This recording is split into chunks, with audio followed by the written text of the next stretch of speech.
Selamat sore Bapak dosen dan teman-teman semua. Saya akan mempresentasikan sebuah buku yang berjudul Sarana dan Cara Penciptaan Kekayaan dan Kemiskinan.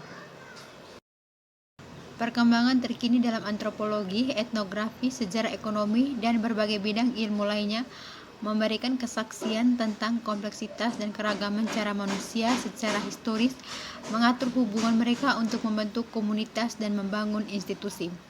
Namun jika kita fokus pada aspek-aspek tertentu dari kehidupan ekonomi komunitas-komunitas ini, menjadi relatif mudah untuk mengidentifikasi setidaknya elemen-elemen penting yang memainkan peran penting dalam evolusi semacam itu. Di sebagian besar masyarakat saat ini, kekayaan yang dominan secara ekonomi telah memperoleh beberapa kekuatan dan hegemoni yang luar biasa sehingga menjadi negara sebagai agen yang tunduk, tetapi masih menjadi agen dengan kekuatan digunakan untuk menegaskan cita-cita pasar dan menerapkan tindakan dan keputusan yang diperlukan untuk mencapai cita-cita tersebut.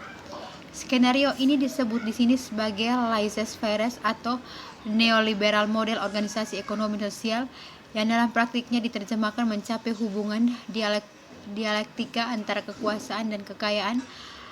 Konsentrasi kekayaan mengarah pada konsentrasi kekuasaan yang pada gilirannya memperkuat konsentrasi kekayaan sehingga mendukung dinamika kaya menjadi kaya.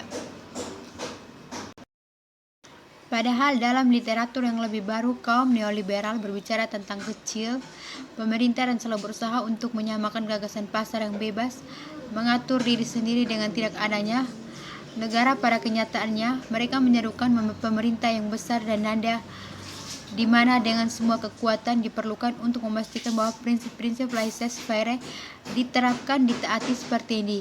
Komentari Polanyi dalam menuju pasar bebas dibuka dan tetap terbuka oleh peningkatan besar-besaran dalam intervensionisme yang terus-menerus terorganisasi secara terpusat dan terkendali, dan pasar telah menjadi hasil dari kesadaran dan seringkali intervensi kekerasan dari pihak pemerintah yang memaksakan organisasi pasar pada masyarakat untuk tujuan non-ekonomi.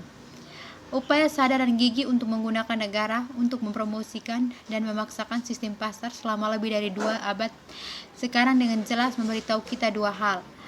Satu, tanpa negara sistem pasar tidak akan berkembang menjadi seperti sekarang ini. Dan dua, karena dipaksakan kepada masyarakat oleh pemerintah yang tidak memiliki demokratis, maka ideologi pasar bebas tidak dapat bertahan jika masyarakat menggunakan hak pilih universal sebagai sarana untuk mengatur sistem politik. Model neoliberal tidak sesuai dengan demokrasi langsung. Selain fungsi politiknya, negara selalu memiliki peran ekonomi. Faktanya seperti yang akan kita lihat di bawah, negara muncul terutama karena alasan ekonomi. Perannya yang sangat ditekankan untuk menjaga hukum dan ketertiban selalu dan masih terpusat pada menjaga ketertiban ekonomi. Polanyi juga mencatat bahwa tren dalam situasi pendapatan ini memiliki implikasi penting bagi kekayaan dan kemiskinan. Misalnya, sebuah studi oleh Statistik Kanada menunjukkan bahwa sementara 10% populasi terendah melihat saham turun dari negatif 0,5% menjadi negatif 0,6%, yang berarti bahwa mereka semakin terjerat utang. Faktanya, peningkatan hutang mempengaruhi 20% populasi terendah sejak total hutang mereka melonjak dari 16 miliar dolar pada tahun 1999 menjadi hampir 11 miliar dolar pada tahun 2012, meningkat 160% dengan bagian mereka tetap negatif 0,1% dari total kekayaan versus 67,4% yang sangat besar untuk 20% populasi terkaya. Jenis pemerintahan seperti apa yang pantas untuk rakyat? Ironisnya adalah seorang politikus, Thomas Jefferson, yang memberikan jawaban tegas ketika ia menyatakan bahwa satu-satunya objek pemerintah yang sah dan tugas pertama para gubernur. Di bidang politik dapat dikatakan bahwa pencapaian terbesar di abad ke-20 adalah diterimanya provinsi satu orang, satu suara. Ketika setiap orang bebas dari pengaruh apapun menggunakan hak pilihnya, ada rasa kesetaraan tertentu. Hak pilih langsung universal memberikan demokrasi dalam pemerintahan, tetapi agar ini efektif, harus mudah menghapus perwakilan politik dari jabatannya seperti memilih mereka ke tingkat pemerintahan manapun. Perwakilan politik agar mereka layak mendapatkan kepercayaan rakyat harus bertujuan untuk melakukan hak yang tepat yang dimaksudkan untuk mengubah kehidupan di bumi menjadi syura. Kebutuhan demokrasi dalam fakta bahwa kekuasaan untuk merancang sistem ekonomi dan jenis organisasi sosial berada terutama pada negara dan bahkan kekuasaan tersebut sangat penting untuk kontrol dan distribusi sumber daya, mencatat bahwa dalam masyarakat pemburu pengumpulan, jika seorang pemimpin menjadi sombong atau minoritas tidak menyukai keputusan mayoritas, orang bisa pergi mudah untuk memilih dengan kaki sendiri. Menjauh dari rezim diktator dengan memilih dengan kaki sendiri tidak selalu menjadi pilihan di zaman modern. Saat ini, konfrontasi adalah cara dominan untuk menyelesaikan konflik dan perselisihan dalam demokrasi parlementer. Konfrontasi mengambil bentuk politik perjuangan antar partai politik masing-masing bertujuan untuk mendapatkan akses kekuasaan, tetapi politisi tidak hanya mengandalkan persuasi politik dan argumentasi intelektual. Mereka juga bergantung pada dukungan anggota masyarakat yang berpengaruh secara ekonomi pada jumlah uang yang mereka dapat untuk membiayai sebuah kampanye propaganda yang berhasil. Kandidat atau partai yang berhasil selalu pada akhirnya menerapkan kebijakan dan tindakan yang melayani kepentingan pendukungnya. Oleh karena itu, kebijakan ekonomi dan sosial tidak dapat netral secara ideologis, bahkan seluruh kelembagaan dan hukum kerangka kerja yang mengatur organisasi sosial dirancang untuk melestarikan kepentingan kelas dominan C dan aristokrasi dalam demokrasi parlementer.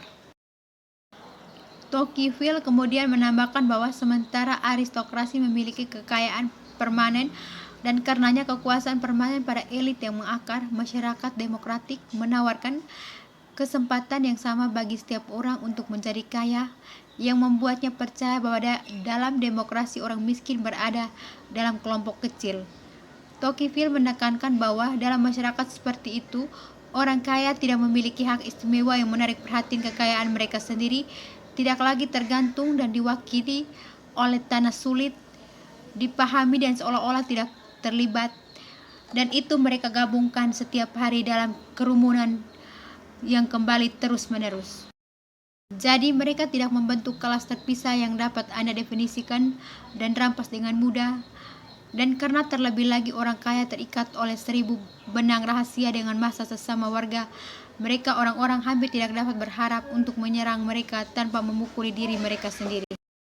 Ekonomi pasar yang berfungsi di bawah lembaga-lembaga demokrasi perwakilan oleh karena itu telah gagal membawa masyarakat kita lebih dekat ke keadaan di mana semua warga negara memiliki kesempatan yang sama untuk memperoleh kekayaan dan yang paling penting untuk keluar dari kemiskinan. Pertanyaan yang sekarang adalah apakah kita masih ingin berekspresi dengan ekonomi pasar dan demokrasi parlementer untuk 2 abad lagi? Ataukah kita harus mencari mode alternatif untuk mengatur sistem ekonomi kita?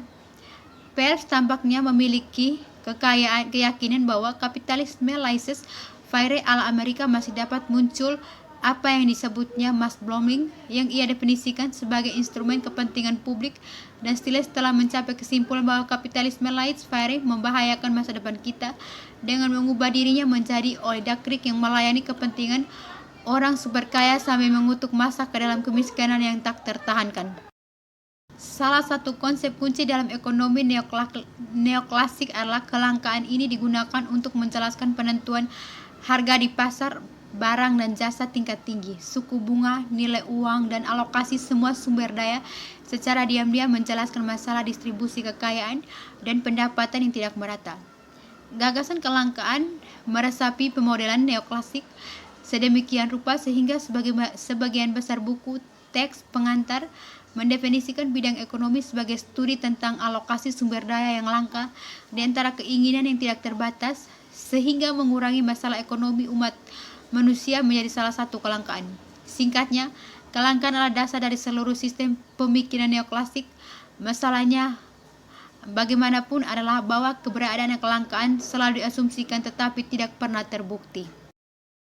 Kepedulian terhadap lingkungan adalah masalah pribadi di bagi semua orang, dimulai dengan kualitas udara yang kita hirup setiap hari, air yang terkontaminasi di danau dan laut, dan dengan bahan kimia yang ditemukan dalam makanan kita.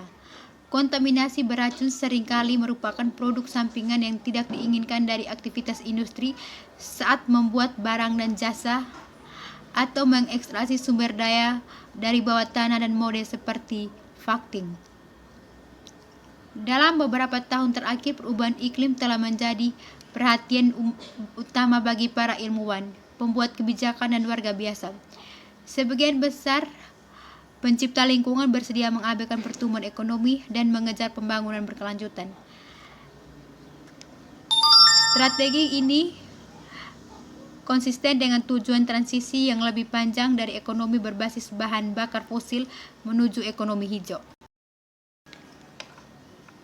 Ideologi konservatif mencoba untuk melemahkan kepercayaan pada apapun selain kapitalisme sebagai cara untuk mengatur ekonomi dan masyarakat, tetapi dunia yang berbeda dan lebih baik tentu saja memposisikan menuju ekonomi hijau untuk bekerja demi menyelesaikannya.